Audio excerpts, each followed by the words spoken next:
C ಪಾಟೀಲ್ರು ಅಲ್ಲೆಲ್ಲ ತಿರುಗಾಡಕತ್ತಲ್ಲ sir, ಅದಕ್ಕೆ ನಿದ್ದೆ ಬಂದಂಗೆ ಅದು, ಅದಕ್ಕೆ ಸ್ವಲ್ಪ ಆಕಳಿಸಿದೆ. ಏನು ಆಕಳಿಸೋದೇನು ತಪ್ಪೇನಲ್ಲ, ತಪ್ಪೇನಲ್ಲ. ನಿದ್ದೆ ಬರುವಾಗ ಏನ್ ಮಾಡಕ್ಕಾಗುತ್ತೆ? ರೂಮ್ನಲ್ಲಿ ಮಗಿಕಳಪ್ಪ. ಇಲ್ಲ ಏನಾಗುತ್ತೆ ನನಗೂ ಒಂದೊಂದ್ಸಾರಿ ನಿದ್ದೆ ಬರ್ತದೆ. ಕೇಳ ಕೂತ್ಕೊಳ್ರಿ ಇಲ್ಲಿ ಪಾಟೀಲ್. ಒಂದೇ ನಿಮಿಷ. 7 ಕೋಟಿ ಜನಕ್ಕ 1,50,000 ಕೋಟಿ ಸಾಲ ಮಾಡಿರಿ. 140 ಕೋಟಿ ಜನಸಂಖ್ಯೆಗೆ ಲೆಕ್ಕ ಹಾಕ್ರಿ. ಅದಕ್ಕೆ ಲೆಕ್ಕ ಹಾಕೋಣ.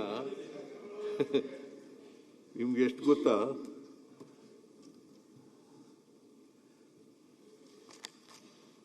ನೀವು ಎಷ್ಟು ಮಾಡಬೇಕು, ಲಿಯಬಿಲಿಟಿ ಎಷ್ಟಿರೋದು ನಿಮ್ಗೆ ಗೊತ್ತಾ? ನಿಮ್ಗೆ 40ಕ್ಕಿಂತ ದಾಟಬಾರದು. ನೀವು 56.5 ದಾಟ್ಬಿಟ್ಟಿದ್ದೀರಿ. ಸಾಲ 40 ದಾಟಬಾರದು ನಿಯಮಾವಳಿಗಳ ಪ್ರಕಾರ, ಕಾನೂನು ಪ್ರಕಾರ. ನೀವು 56.5 ದಾಟ್ಬಿಟ್ಟಿದ್ದೀರಿ. ಸರಿನಾ? ಏನು ಅಭಿವೃದ್ಧಿ? ನಾವು ಅಭಿವೃದ್ಧಿ ಮಾಡಿಲ್ವಾ? ಅಶ್ವಥ್ ಕೂತು ಮಾತಾಡ್ಬೇಕು.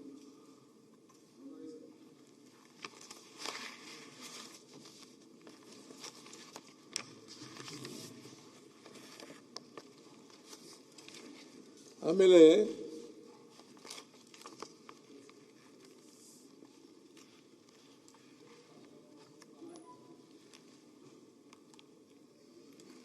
ನಾವು ಹಣಕಾಸಿನ ಆಯೋಗ ಇದೆಯಲ್ಲ, ಈಗ ನಾನು ಹೇಳ್ತಾ ಇದ್ದೆ, ನಾನು ಕರ್ನಾಟಕಕ್ಕೆ ಅನ್ಯಾಯ ಆದಾಗ ನಮ್ಮದೇ ಸರ್ಕಾರ ಇರಲಿ ಅಥವಾ ಬೇರೆ ಸರ್ಕಾರ ಇರಲಿ ವಿರೋಧ ಮಾಡದೆ ಕರ್ನಾಟಕದ ಹಿತ ಬಹಳ ಮುಖ್ಯ, ನೀವು ಅದನ್ನೇ ಮಾಡಿ, ದಯಮಾಡಿ.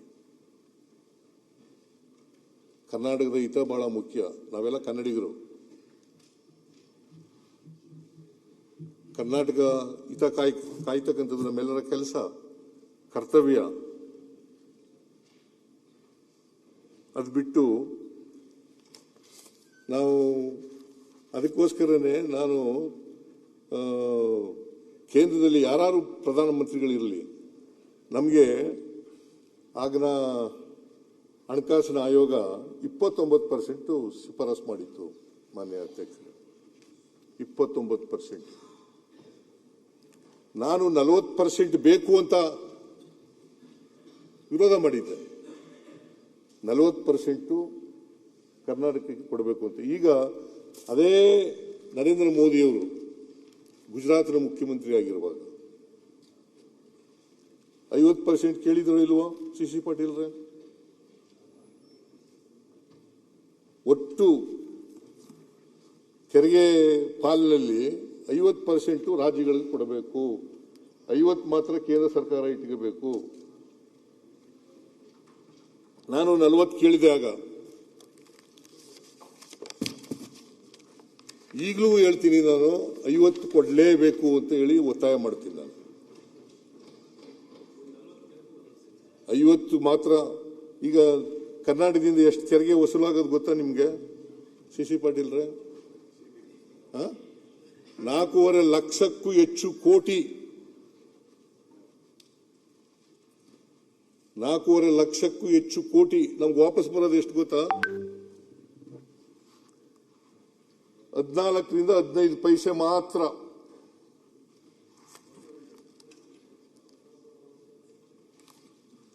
$4.5 ಲಕ್ಷ ಕೋಟಿ income tax, corporate tax, custom duty, CST, GST ಇವೆಲ್ಲ ಮಾಡ್ತಕ್ಕಂಥದ್ದು ಎಲ್ಲ ಕೇಂದ್ರ ಸರ್ಕಾರ ವಸೂಲು ಮಾಡ್ತದಲ್ಲ.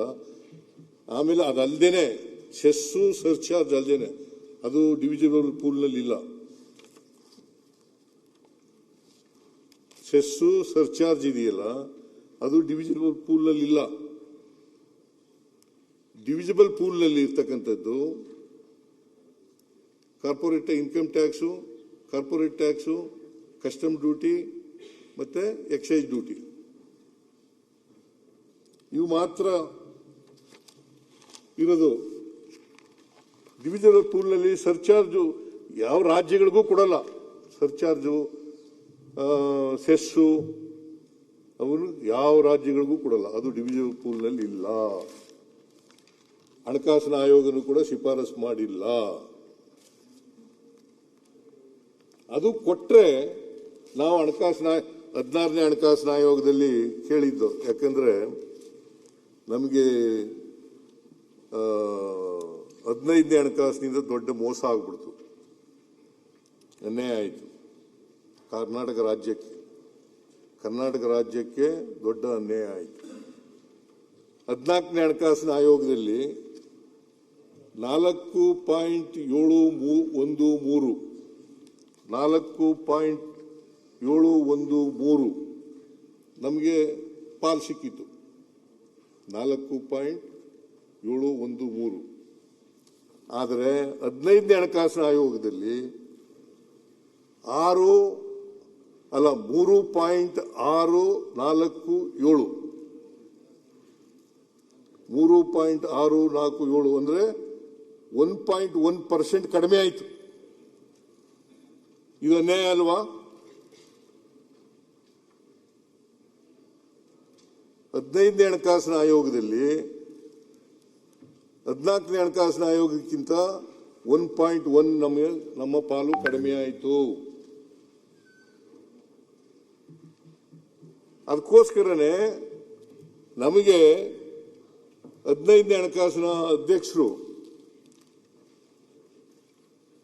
5,495 ವಿಶೇಷ ಅನುದಾನ ಕೊಟ್ಟಿದ್ರು. ನಮಗೆ 5,495.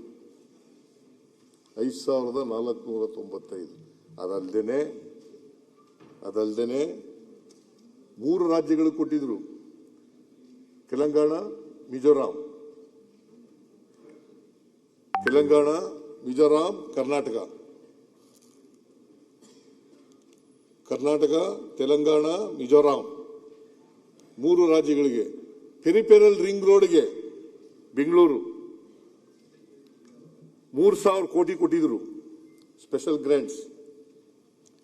ಬೆಂಗಳೂರು ನಗರದಲ್ಲಿ ಕೆರೆಗಳ ಅಭಿವೃದ್ಧಿಗೆ 3,000 ಕೋಟಿ ಕೊಟ್ಟಿದ್ರು.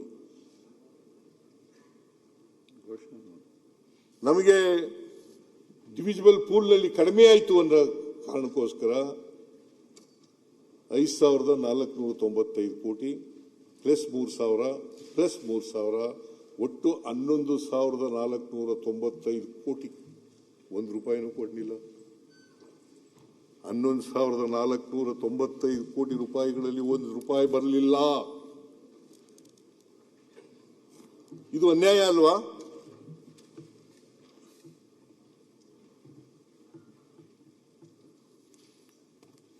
ಇದನ್ನು ಕೇಳಿದ್ರೆ ರಾಜಕೀಯ ಮಾಡ್ತಾರೆ ಅಂತ ಅನ್ನೋದು. ನಮ್ಮ ತೆರಿಗೆ ನಮ್ಮ ಹಕ್ಕು.